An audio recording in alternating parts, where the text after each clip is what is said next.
Hello dears, चलिए हम बात करते हैं जो कि आपका 30% सिलेबस कटा हुआ है। जैसा कि आप लोग को पता है आज के जो कि आज 28 तारीख पेपर में आ गया है, जाकर वहां पर देख लीजिए, कोई दिक्कत वाली बात नहीं है।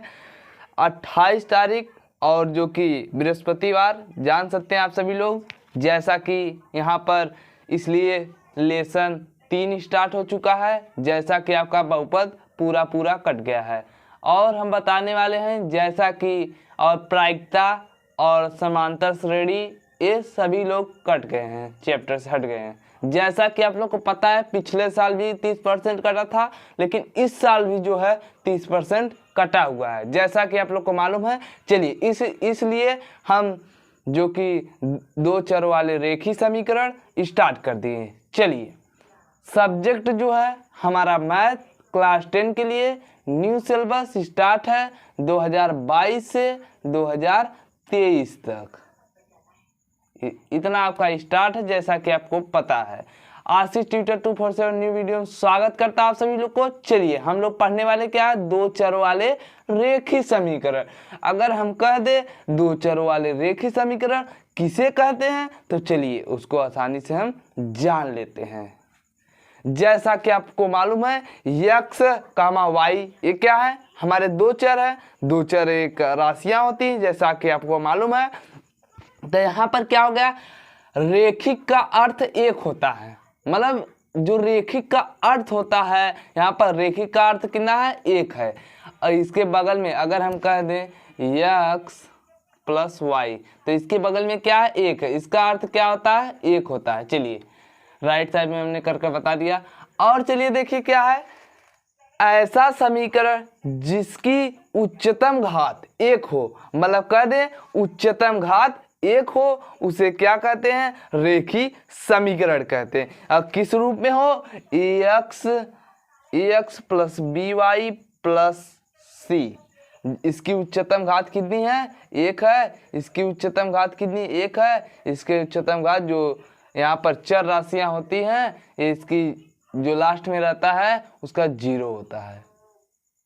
ये आपको इतना मालूम होगा। चलिए वही कह रहा है कि यहाँ पर ऐसा समीकरण जिसकी उच्चतम घात एक हो उसे रेखीय समीकरण कहते हैं। जैसा कि आप लोग यहाँ पर देख सकते हैं रेखीय समीकरण किसे कहते हैं। चलिए यहाँ पर हेडिंग ना लीजिए, कोई दिक्कत वाली बात नहीं है, समीकरण, लेकिन रेखीय समीकरण आइए ना, यहाँ पर रेखीय समीकरण आप लोग अच्छे से हेडिंग ना लीजिएगा, यहाँ पर स्पेस नहीं बचा था इसलिए हमने ऐसे। अब देखिए x प्लस वाई क्या हमारे एक बीजी व्यंजक है, क्या है, x प्लस वाई हमारे एक बीजी व्यंजक है। जैसा कह सकते हैं आप एक समीकरण है x प्लस वाई। यहाँ पर जैसा कि आप लोगों को मालूम है समीकरण किसे कहते हैं उसके बारे में हम जान लेते हैं। चलिए देख लीजिए यहाँ पर जैसा कि आप लोगों को मालूम है समीकरण एक कथन है, मतलब कह सकते हैं समीकरण एक कथन है जिनने या कह सकते हैं जिसने 2 बीजी व्यंजक सामान्य होते हैं, अर्थात बिना बराबर चिन्ह के एक केवल बीजी व्यंजक कहलाएंगे। मतलब कह रहा है बिना चिन्ह के समान हो सकते हैं, ये बीजी व्यंजक कहलाएंगे या ये समीकरण कहलाएंगे, जैसा कि आप लोग को मालूम है।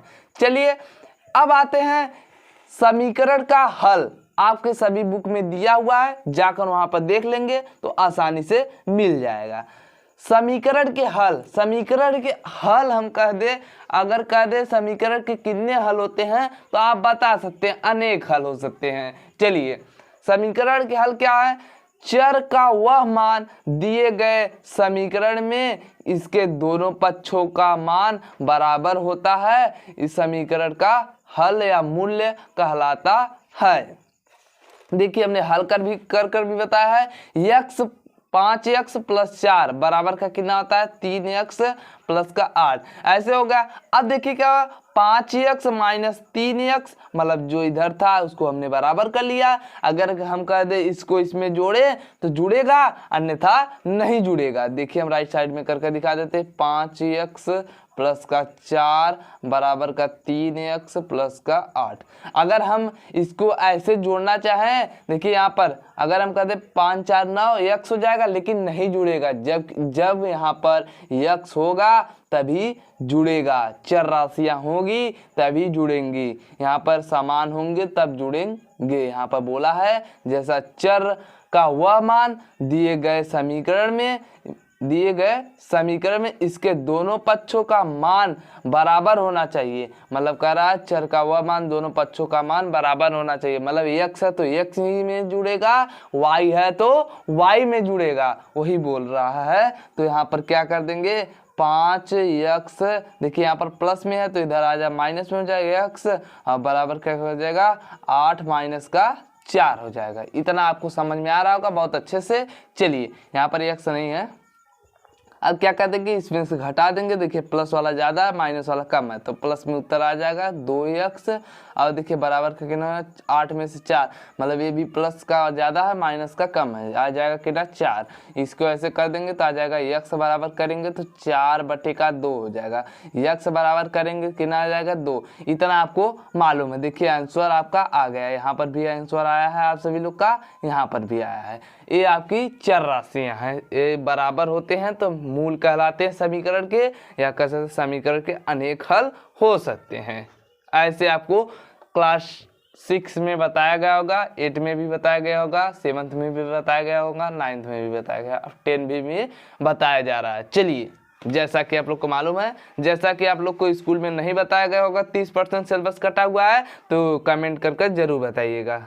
चलिए आगे देख लेते हैं क्या है, वो भी हम जान लेते हैं बिल्कुल ध्यान से। चलिए यहाँ पर अगर वही कह रहा है समीकरण के मान जो बराबर है, चेक जांच करके बताइए कि बराबर हैं कि नहीं है। उसके मान को हम रख देंगे। x का मान हमारा कितना आया है, देखिए x का मान 2 आया है, उसके जगह पे 2 रख देंगे, आसानी से प्राप्त हो जाएगा।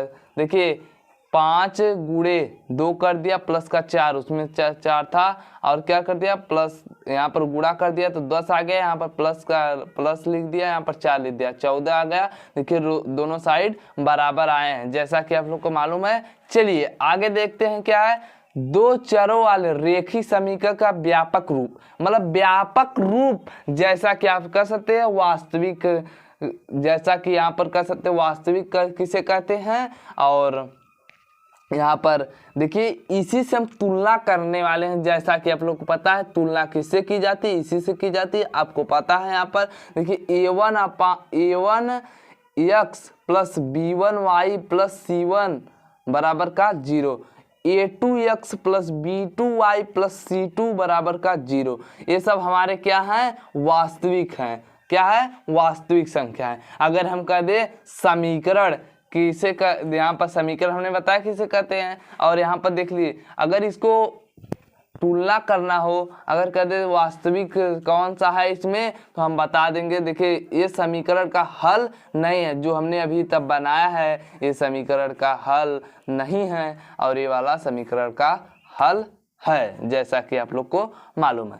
चलिए आगे बढ़ते हैं। जहां पर ना समझ में आए तुरंत पूछिएगा कमेंट करके, वहां पर हम सलूशन दे सकते हैं बिल्कुल।